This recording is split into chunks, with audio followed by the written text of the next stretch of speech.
I'll make it good. Hello, welcome to today's episode of Juicing the Numbers, your statistics and sports podcast. I'm one of your hosts, Joshua Tracy. And I am Corwin Heller. And welcome to the show. It is, as you're listening to this, it's Thursday, but we're recording this on Wednesday, September 21st. Do you remember? The fucking elements, bro. Yeah, it is about 6:20 here on the East Coast.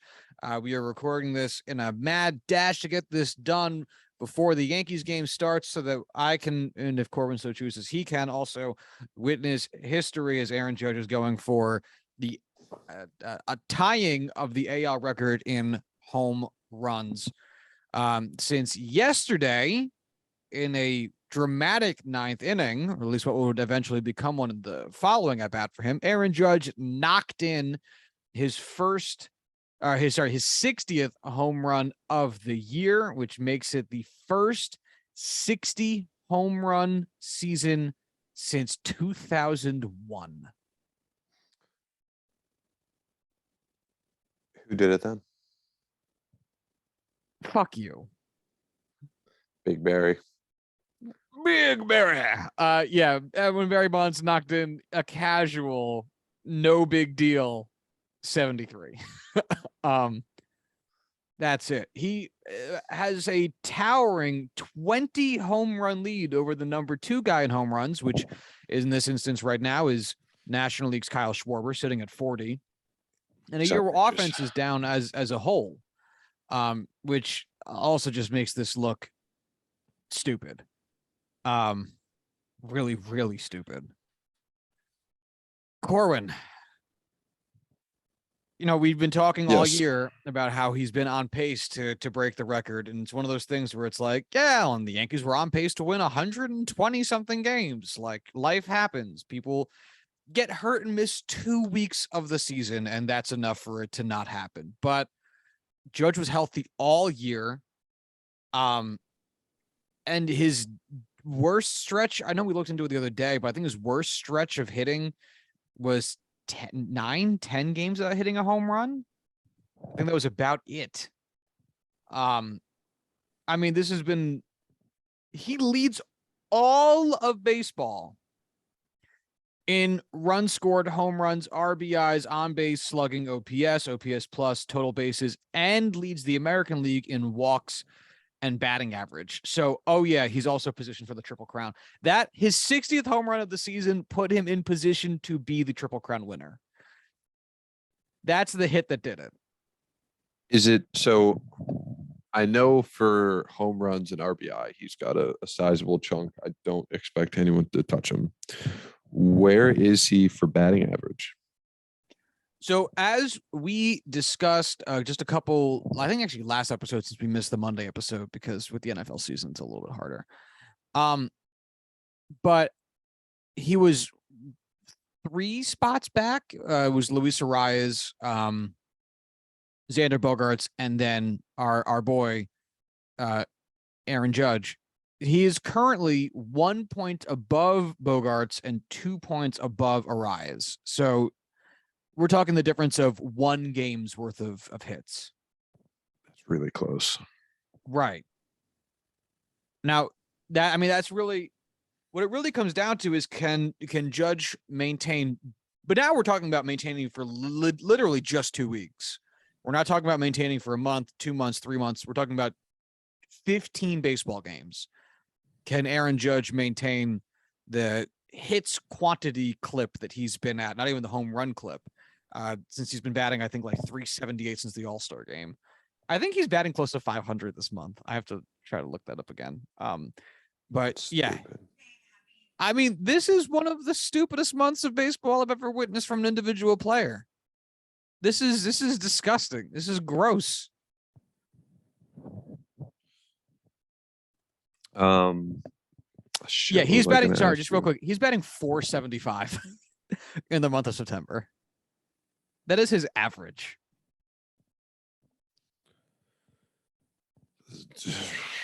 Like, man, what do you say about that? What are his plus numbers, seeing as it is a down year? For these splits or just in general? Just in general. OPS plus is 214. Wow. Yeah. There is a slight WAR discrepancy as Judge has amassed a paltry 9.7 WAR per Baseball References WAR, but a 10.5 WAR per Fangraphs WAR. So there is something of a discrepancy. Which means that Aaron Judge, though, is within spitting distance of an 11 WAR season, going by Fangraphs, with 15 games to go and just a half WAR left to amass. I mean, really, this is it's a season we're not liable to see again for a while. This is a Bonds season. Aaron Judge's current 214 OPS plus would be the 5th best of Bonds' career. A top 5 Barry Bonds season is Aaron Judge today, which is nuts.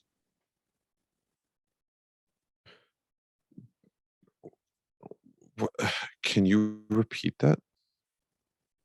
Aaron Judge's 214 OPS plus would be Barry Bonds' 5th best season. Correct. So this year for Judge is quite literally a top 5 Bonds year. Also, something I never noticed, shout outs to the MVP voters for Barry Bonds, because his top 6 seasons, he won MVP in all of them. How rare it feels by OPS plus, how rare it feels to see someone actually like get the award every year they have truly deserved it. Do you know what the pace that Barry Bonds was on at this point in the season, the year he hit 73? No, but let me find out. All right, I figured it out.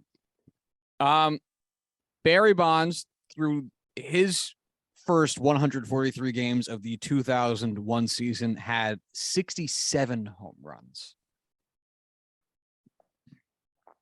Whoa. Okay. So that's not, I was thinking maybe it would be off by 1 or 2, stuff that you could choke or, throw up to just being like, oh, one of those robberies, one of those pulls for a foul ball, all of those things add up to a perfect 73 home run season. But apparently it's more than just that. It is a genuine next level.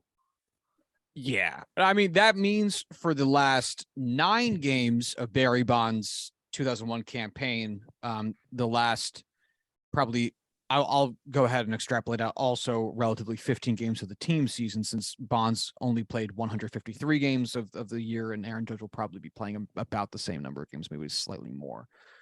He only hit 6 more home runs in those last 9 games played. So Judge right now has 15 games if he plays all of his team's games, which I mean, it's a home run a game pace. Right now he's at a home run every other game pace since the All-Star break. In the month of September, with 16 games played, he has hit 9 home runs. So also still pretty much 1 home run every other game. So yeah, he'd have to be hitting home runs at an even more insane clip than he already is, and it already feels pretty nuts. So yeah, I can't imagine that.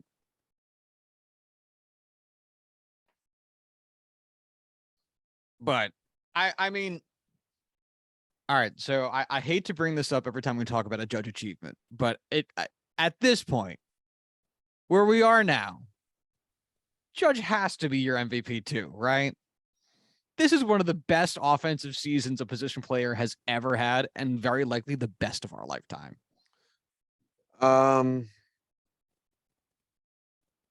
No, fuck you. That means yes. No, I'm not here to fight. That's fine. Bitch. Bitch. I mean, it is hilarious that these are the two seasons going up against each other, which is Shohei Ohtani's stupid. I do this every year. Fuck you season, which is always good. And Judge is trying to break it by, accidentally having one of the best seasons of post-integration baseball history. But such a privilege to get both of those things, plus like the Pujols 700 career home run chase, plus Miggy's 3,000th hit earlier this year. I mean, Sure. plus this was Derek Jeter's Hall of Fame induction year. Like, this has been a crazy year for baseball. The Mariners are probably going to go to the postseason this year for the first time since like 2001. This has been a nuts year for baseball. What do you what chances do you give Judge breaking 62,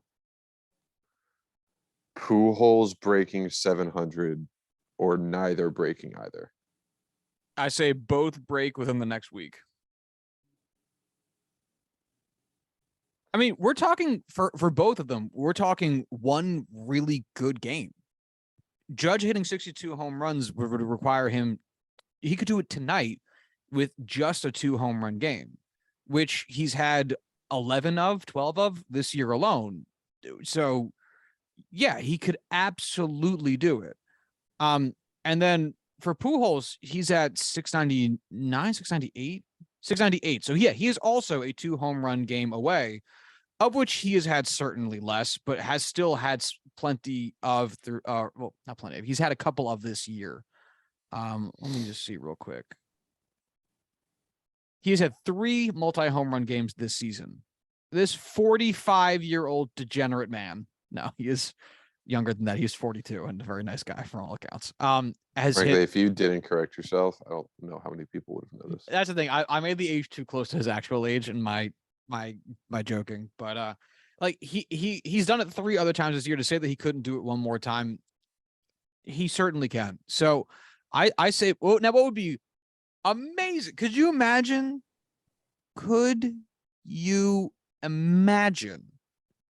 both do it tonight? Could you imagine Judge and Pujols hitting those milestones in the same evening? Imagine Judge has a 2 home run game to break the AL home run record at the same time. They're in the same 24 hours, the same 3 hours as Pujols hits a 2 home run game to get to 700 career home runs. The only reason I think it actually is very possible, it's because they play the Padres tonight. So it's almost guaranteed to happen tonight now. That's a good point. I thought the same thing about Judge collecting home run number 60 last night when I saw that we were playing the Pirates. I was like, well, he's getting 60 tonight. Yeah, easy peasy. Yeah, I would be more surprised if he didn't. That's why I know there's a lot of stress about the Apple TV game on Friday. You know, in regards to whether or not that game should be there, which I guess we could talk about real quick too.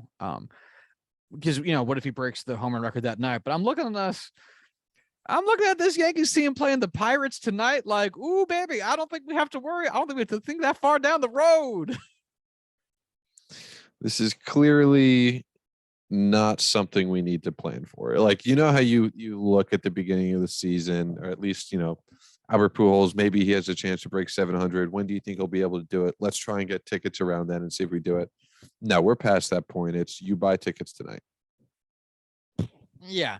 Especially and we talked about this a little bit. I'm going to be curious to see it in person. The idea of whether or not and when, if you do it, do you start grooving pitches to players on the cusp of greatness? And if there was a team and if there was a time, it would be the Pirates, who are bad and playing for nothing. And it would be tonight on their last game in town, in a game that is wildly inconsequential to them. Now, that, again, the main issue being those pitches have to be delivered by Major League Baseball players who are trying to stay in the major leagues, and giving up home runs is an art ultimately bad for them. Like it is invariably tougher for them to stay in the majors the more home runs they give up. But you got to wonder. I've seen clips and interviews with a handful of players, all of whom have said like, yeah, like I'm not gonna like give it to them. Like I'm like we're professional athletes. Like competition is literally what we do. We're not just gonna like give up milestones. We don't want those to happen against us. Like, sure, it's great if Albert got that, but I don't want to be the guy on the other end of that statistic. Are there guys out there who I'm sure like, yeah, I kind of do want to be on the other end. Like, I'm nobody. If I throw that pitch, people are going to know who I am purely from seeing my replay on Sports Center. Sure, yeah, I give up plenty of home runs. What's one more? Well, and that's the other tough part about it. Like, did you watch the first at bat for Waino Yachty breaking the record for battery? No.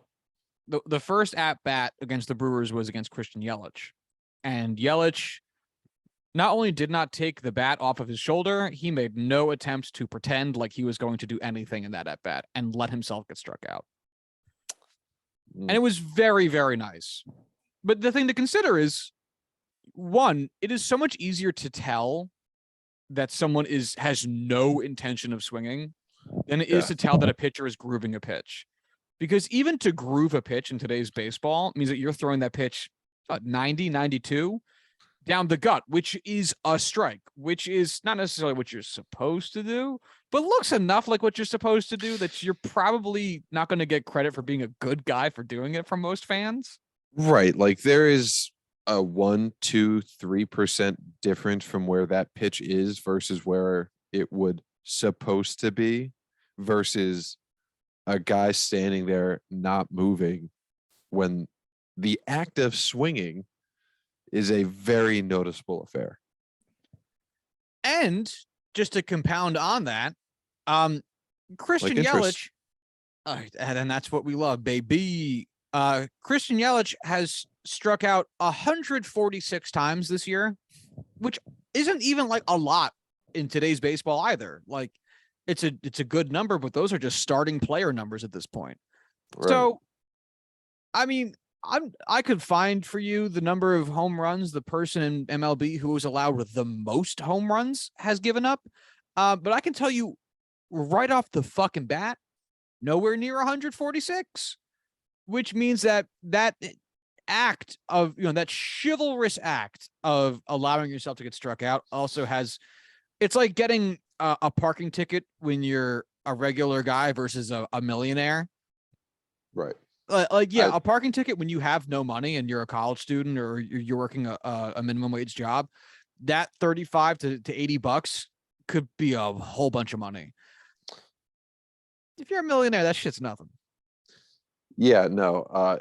Elon Musk paying a $15 speeding ticket is probably something he would be incredibly angry about even touching his desk.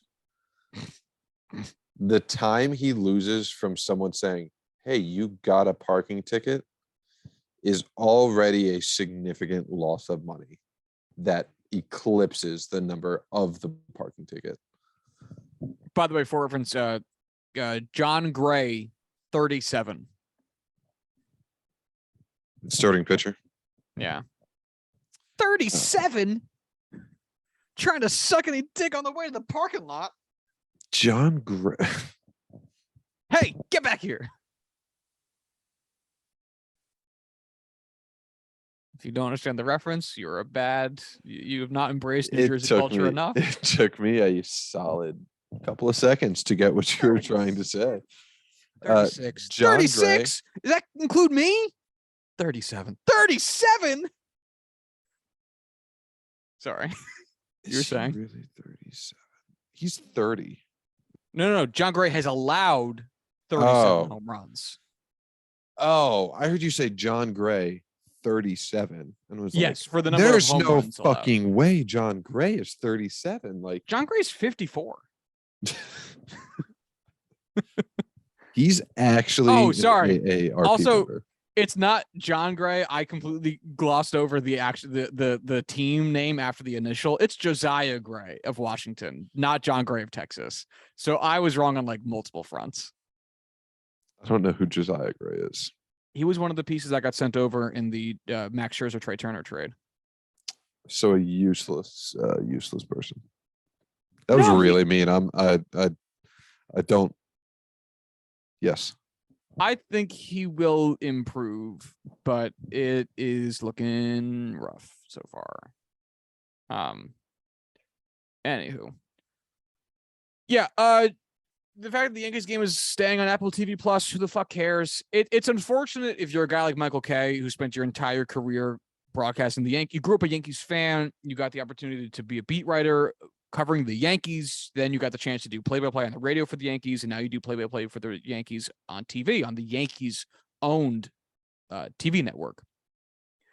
All that to finally get the chance to witness one of the all-time great Yankee seasons and to break one of the all-time, not just American League records, but an American League record that is held by a Yankee and potentially not have that call, that would really suck, especially since the Apple TV Plus broadcast is bad. But also, does anyone expect MLB front offices to move this game?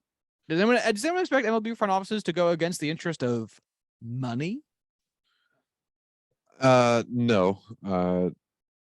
It's probably in MLB's front office best interest for that game to be on Apple TV Plus to force people to figure out how to work that app. I'm not going to. No, you're not. I don't care enough.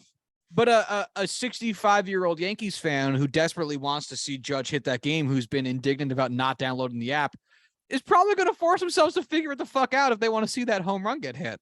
Do you think a 65-year-old Yankees fan is capable of doing such a thing?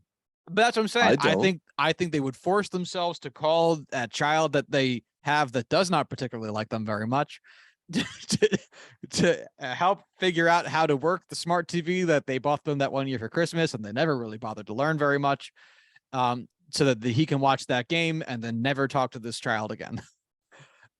It's the perfect relationship. We are talking about tri-state area Italian families. Corwin, there's no depths that they will not trudge down into to watch the Yankees play baseball on a Thursday or Friday night. God, I was trying to think of the meanest possible thing I could say, but I could not. Italian food's bad. I have been to weddings. When I worked as a wedding photographer, I've been to weddings where people wore Yankees jerseys. There is no depths to which the scumbag fan base will not delve into to watch this stupid team. My favorite team. But guys, it's not this deep. Touche, good sir. Touche. Final, I guess, question for now on the Aaron Judge home run business before we move into some football talk, since there's been significantly more discussion and or more things happening in football than there has been in MLB recently. We're down the stretch. We're approaching the end of the season, but not too much has shifted really so much. A lot of stagnation. So we'll just hold tight on that for a little bit. But final topic on the Aaron Judge subject. Sure. You catch one of these next two home runs. Correct. What do you do? Sell it. To whom? And what is your starting price? The highest bidder. And I don't know. I have no idea what that number would be. Because it was, disclosed that the fans that caught the number 60 home run last night in the bleachers, or wherever it was in the stadium, I kind of forget, gave it back to Judge for quite literally the bucket of balls meme. I think a signed bat and a handful of signed balls for him and his friends, which, bro, I've seen so much less consequential home run balls being given back for so much more. You let Aaron Judge fuck you. Yeah, no, I was literally going to say, I would ask for an autographed dick pic, because that's the one thing you can't get anywhere else. Let me put it in my mouth. So that Aaron Judge sign my balls. Josh, you just finished saying that there are no depths Italian families in this area would go.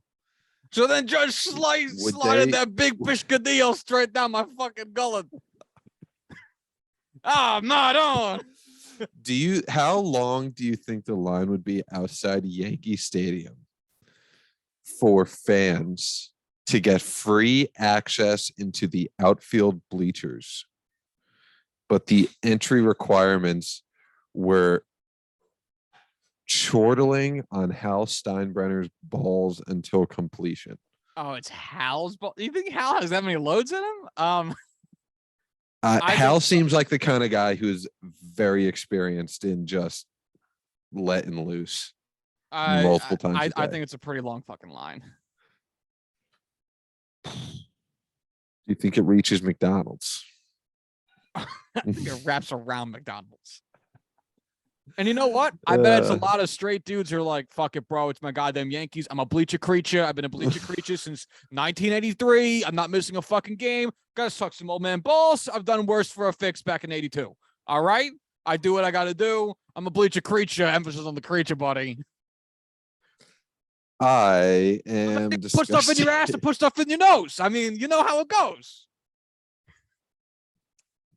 I don't want to play anymore, you guys. This is the BX. I've been here since 82. I don't want to do it. I've done things to guys to get by. All right, we're done. You turned into Chris Moltisanti from Listen, T. The Sopranos. Jesus. Look, T.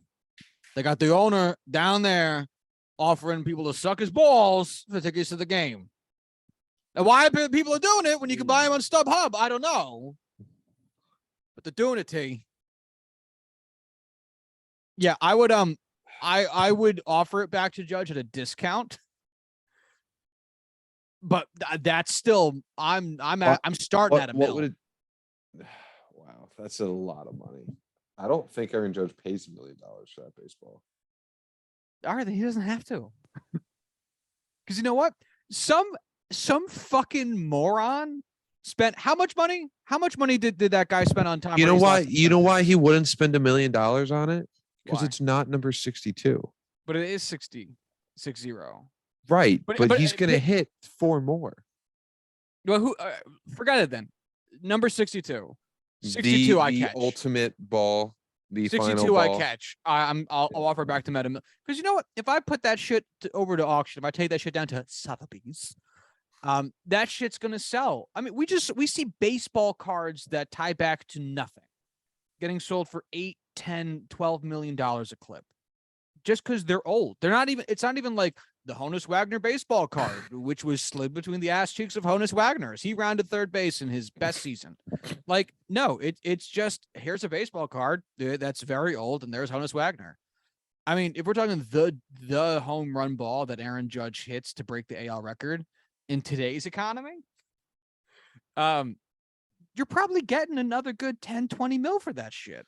And look, we can talk about generational wealth all throughout the day when it comes to players signing big multi-$100 million contracts, but for a regular fucking dude, $10 million, you're posted up good. You can't quit your job for life, but you're posted up good. Let's say for some reason something happens to Aaron Judge and the Yankees, and your only option is an offer that the Yankees give to you, which is, hey, you can go sell that ball at auction for all the money you want. We can't give you cold, hard cash. But what we will do, we can give you Hal's bucks. Stroot Nichols, Stanley Nichols. We will sign you to a legitimate, full-on contract for whatever the minimum is for the MLB. I know like NBA has like 10-day contracts, but we will sign you to a contract for the rest of the season. You'll be on our 40-man roster. We'll call you up. You'll play active games in MLB. You'll get at least one game starting. You will get 4 at-bats, however long the game goes. You can say to people you are an MLB ball player, but you only get the bullshit money from a minimum level contract. Which that would still be like $700,000 a year. What? Well, it's prorated for the rest of the season. It would not be much. It's probably like, again, still more than you make this year. But you know what would be better? You know what I think I actually might take is if they said, all right, once a year, once a year, we're going to call you up to be on the roster, on the 26-man. You don't have to play a game. You can ride the bench that day. Or we're going to call you up to be on the team once a year for 10 years. That way, you qualify for MLB players, lifetime pension and insurance, and you get the free ticket thing for life. I would do that. Because then I'd be like, yeah, all right. So prorated vet minimum for a day, whatever. I don't have to work anymore. I can retire. If it's $750,000, I know I've done this math so many times, but I don't know. So that one game would pay me $4,600 for that one game. 46,000, and that was like, holy. No. That'd be great though. So $4,500, so like, I don't know, $2,000 after taxes. Who the fuck knows? So the money is whatever. I'll take a day off of work and I'm getting paid twice. Who cares? Yeah, dude, that's stupid money. I'll take that happily. For one game a year. Yeah. One game. But then after that, you get that. I probably wouldn't even have to take a day. They would be like, you know what? Go do it. We'll let you do this and get paid for it. Hell yeah. Yeah, put me on TV. That I would consider. But even then, the $1 million of upfront cash, or the $10 million of upfront cash sounds significantly better. You know what? You know what? It would be smart though. You could probably sell some serious fucking ad money. Like you could sell some serious ads for you to wear, like whatever stupid fucking shirt somebody wants you to wear, your undershirt. Like, that one day every year, everyone on Sports Center, every sports talk show is going to be talking about like, fucking Josh is back up to the bigs. This is his weekends. He's getting it. He doesn't fit in that uniform and like it's he just used like, to. You will get so much ad time for whatever company chooses to sponsor you. You could make out like a bandit for those 10 years as well. What number would you wear? My head immediately jumped to 69 because I'm a fucking child. 13. My head immediately jumped to a nonsense number to add ridiculousness to the situation. So I thought 8.5. Just wear a question mark. I was thinking either like triple digits or a fraction. Like lean into the Blurns ball-esque nature of this. There's Josh wearing number 8.5. Technically 8 is 9 are both retired, but I guess meeting in the middle is fair game. Wear both. Wear 2 jerseys, but like one's a crop top and the other one. And in a catastrophic series of events, we find ourselves in the 9th inning. The Yankees have used all their bench players. The only guy left to pinch hit is Josh Tracy, who they didn't even give pants to. The unwritten rules surrounding this, where everyone in that clubhouse is pissed the fuck off. Like, they had to DFA some veteran player to fit you on the roster because nobody had options. Instead, what they could do is they could only call me up during doubleheader so I could be the 27th man. Every doubleheader. You are the 27th man for every doubleheader. Hey, Josh, but they're so pissed off that I can't, guys. I gotta go play a doubleheader with the Yankees. Sorry, go ahead. I gotta fly to fucking Toronto. Sorry, guys. Yeah, I gotta be in Tampa. They're so pissed off that they signed. But they don't issue you any uniform, any apparel. It's just you showing up in like your own Yankees jersey plus sweatpants. I draw the pinstripes and like on myself. What if they just gave you like a plain white jersey? Like no pinstripes, no logo, no number, no name. nothing. You are Hold in on, a baseball right there. uniform, but you get nothing. Josh is physically getting up for probably the first time in podcast history and returning with the exact thing I am talking about. How do you have that? You can't hear me, but how the fuck do you have that? How do you have that? What is that? I think I got it for like $10 at like a thrift store like 6 years ago or some stupid shit before I even moved in with Cal. Like it was forever ago. It was a visual reference for people who are not watching this. I have the exact jersey that Corwin described as ludicrous. It is a plain white jersey with no pinstripes, no name, no number, just a Yankees logo on the breast where it's supposed to be and nothing else. Have you ever worn it? Not once. I remember buying it at the time for, again, like $5-10 and thinking like, oh, this would be like a kooky fun thing to have. I'll wear it every now and then and it'll be funny. And then I looked at it when I got home like, this is the stupidest thing I've ever What bought. size is it?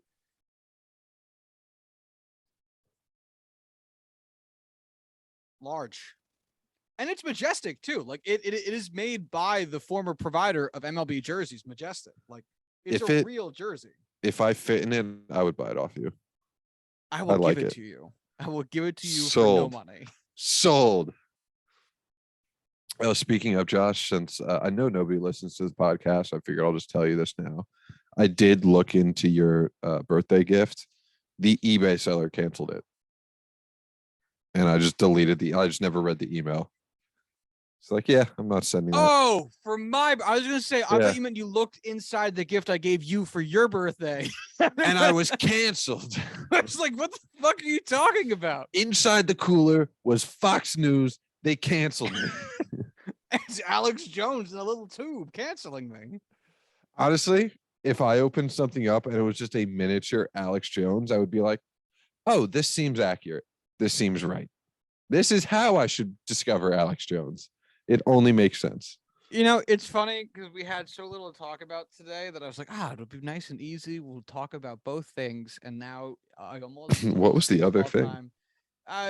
Just football shit. And it's like almost time to go. So real quick. The Jets won on Sunday.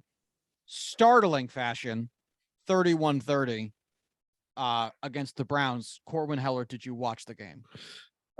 No, but I watched the highlights of your retiree at quarterback. A shockingly good performance from the Iron Dick himself.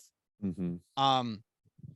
It's amazing whose dick is more impressive, Joe Flacco's Iron Dick or Rich Hill's Dick Mountain? I will take Henrik Lundqvist's giant schlong for a surprise third candidate. Does he? From what rumors have said, yes. I have seen images of Teddy Bridgewater and Greg Norman, who outside of Photoshop or incredible lighting and shadows have massive schlongs. Henrik Lundqvist probably jumps to the top of that power ranking for sure. It's difficult to be a top 3 Hall of Famer at your position, one of the best looking men in professional sports, and also have a giant dick. Yeah. That's the Greg Norman effect. Oh, also Greg Olson, the former tight end, who rapped about it in a song while attending the University of Miami. And I'm paraphrasing, but something along the lines of throwing my dick out the 3rd floor and something to do with it touching the ground. Way to go. Whichever white guy you just said that was, I forgot. Kyle Greg Rudolph? Olson. Greg Olson. Sorry, wrong white tight end. The U 30 for 30 documentary. It's the second one. You can feel free to go check my work or just watch it because they're good documentaries. Yeah, the fact that the Jets won on the back of a onside kick also feels incredibly stupid. I didn't even realize they did. Yeah, when they scored a super quick touchdown after the Browns went up 31 to I guess it must have been sorry, after the Browns went up 30 to Yes. I guess 17. The Jets scored a I don't remember exactly, but it must have been I think it was a single pass Flacco to Garrett Wilson running in for a touchdown. And then, we're talking under a minute left on the clock. So that's the point at which Braden Mann came out to try attempt the onside kick. And it worked, which also feels, how often does that pan out? Never. Yeah. And that's one of the things I was, just freaking out. Kel very disconcerted next to me. And I was like, you don't understand. This never happens. She's like, that's great, babe. I'm like, they could lose the game and I'd still be happy because you never see these actually work. And she's like, that's great, babe. And then to have them actually win the game on the back of that, it's just even more wild because Joe Flacco looked unstoppable.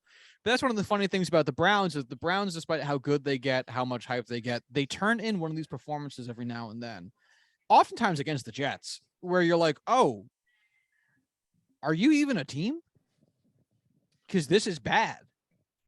Oh, the New York Jets. Oh, the football team. Right. I mean, the Browns turning into a performance where you're like, oh my God, I thought we'd move past this. You're still doing this? I see. They are and forever will be a franchise that lives in purgatory. They will never succeed because it's just a foundational problem with them, and it's been that way for years. You know what is was also amazing is that Joe Flacco had fewer passes last game than he did his first game and threw for more yards. Stats. Those are the stats. No, What's, Joe Flacco. Sorry, I'm got kind of turned around on myself. Joe Flacco attempted 59 passes in week 1 for 309 yards. Oh, sorry, it was a touch, a couple fewer. The Jets as a team had more passing yards. I didn't watch a good chunk of the game because I was busy having a social life. So I don't know who would have thrown this other pass. That I guess Braden Mann. Braden Mann threw the other pass apparently. Oh, I don't know. Our punter. But yeah, Joe Fake Flacco. Punt? Hell yeah. 59 attempts, 37 completions, 62.71 completion percent, 309 yards, 1 touchdown, 1 interception. Quarterback rating of 74.8. This week, 26 for 44, a lower completion percent at 59, 307 yards, so basically the same. 4 touchdowns, no interceptions, quarterback rating of 110.7. Who's your offensive coordinator? One of the LaFleurs. I forget which one. Mike LaFleur. Yeah. Okay. Yeah. You excited to get Zach Wilson back? Oh, I'm ready. I'm very much so excited. It's fun winning a surprise game like this, but you also look at it going like, that's not happening twice. What's the hope level with Wilson? I know I'm asking missed someone so many games, so it's tough to even be like, like after Darnold, like his first season or two, like he had a full season where you got to really see like some highs and be like, oh, okay, if you can do that. We've seen some highs with Wilson, but like he's gonna have missed a decent amount of his games between last season and this season. There's only 2 years in the NFL thus far. So when he was on last year, like he looked pretty fucking good, but he's been so constantly hurt or otherwise affected such that he can't play, to the point where it's like, show me 17 games, show me 15 games. I'm excited, but I feel like I am falling for I just haven't seen him play and haven't heard any major hype, so therefore I will forget about him and cast him aside in my brain to Neverland. And hope is dwindling for those who are not focused on the name Zach Wilson. The really exciting thing at this point is the man Garrett Wilson, who has been great so far. The tandem of him and Elijah Moore and Brees Hall are exciting. Apparently, there is a wide receiver on our team named Jeff Smith. BYU. Really? No, it's an old Key and Peele skit. Oh. Demariquan Fasalaquan, Eastern Methodist University. Dan Smith, BYU.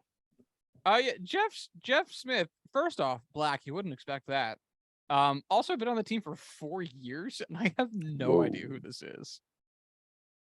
I have no idea. Probably one of the things that probably helps with that is he has never had a touchdown. I have no idea who this is. He went to Boston College, by the way. It's good to know.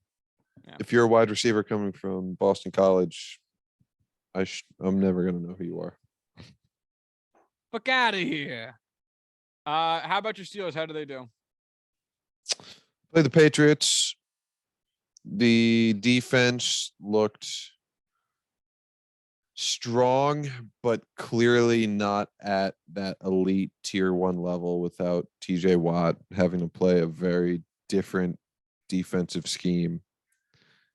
We play a 3-4, so three defensive linemen, 4 linebackers.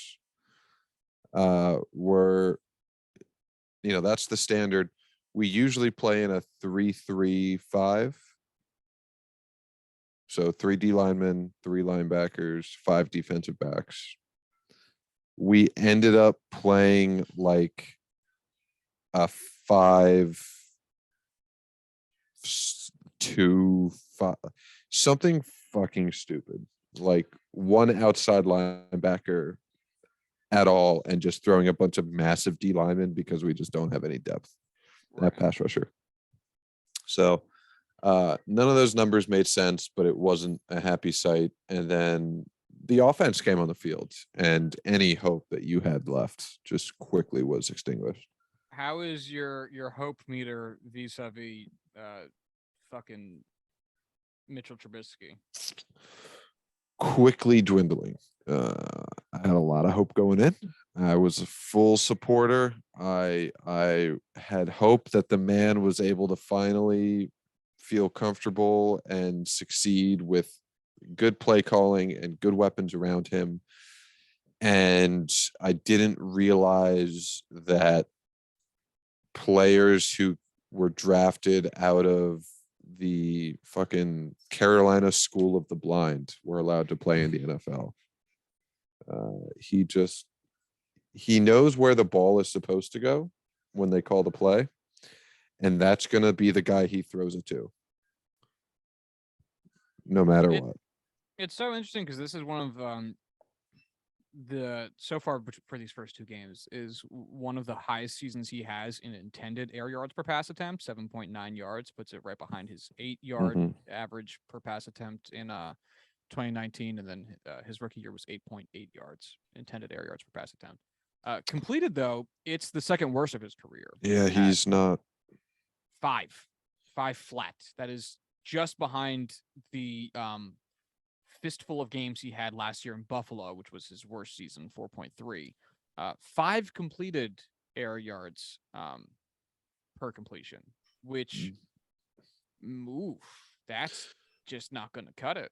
He's not accurate throwing the ball down the field, or at least he has not been. And he hasn't, like guys like Deontay Johnson aren't getting sent downfield. It's like, hey, one-on-one Chase Claypool, go downfield, or one of the other receivers, and it just ends up being like tight coverage where it just gets batted down rather than getting a guy who can create space and create separation. Despite it's a whole thing. Completed air yards per pass attempt, 2.9. Fuck. Which means if you let Trubisky pass the ball for your first 3 downs and he completed them, that wouldn't be enough yards for a first. Well, if you tackled the receiver, if you gave up every completion and just tackled them immediately, you would never get a first down. Which is not fun. Not in this economy. Not in this economy. Bad economy. This is Russia. How long until Kenny Pickett comes in? It's the Steelers, which means they're stubborn. So probably the week 9 bye. Right now, the Steelers are second in their division. No team has 2 wins yet. Cleveland, Pittsburgh, and Baltimore all lost this week. Oh, and Cincy. So all 4 teams lost this week. Woo! So everyone is 1-1 except Cincy, who's 0-2, and boy, howdy, do they not look good. It's obviously too early for anyone to truly be running away with their division, but there's some teams that look like they're certainly not giving it their all. Tennessee weirdly fell to 0-2. Jacksonville's on top of that division, which is startling. They look the best too. They look like a team. Yeah. Jacksonville's the only team with a win. That's it. The Raiders have also fallen to 0-2. Carolina and Atlanta are all 0-2. And then the NFC West and the NFC North, hilariously, are all 1-1. The entirety of those 2 divisions are 1-1. They are balanced. Good. Let's see. Can 10 of those teams not win 6 games? Probably. Yeah. So we're short on time to get like too far into anything football related right now because it is currently, as I'm speaking, 7:15, which means I have to go watch the Yankees because Aaron Judge leads off nowadays. So fingers crossed that by the time you listen to this, he's already hit, 68 home runs. Here's for the MLB's first 8 home run game. And let's hope all of those home runs sell to the highest bidder at $25 million. How many games are left? 15 for the Yankees, including tonight. He can hit 15 home runs. He can hit 20. Yeah. So anyway, we're going to convene here. If you'd like to follow the show on Twitter, you can do so at JuicingPod. Like to follow Corwin on Twitter, you can do so at Corwin Heller. To follow myself on Twitter, you can do so at Joshua D. Tracy. Like to send emails to the show, you can do so at juicingthenumbers@gmail.com. And until Monday, I think y'all have a good one. Bye.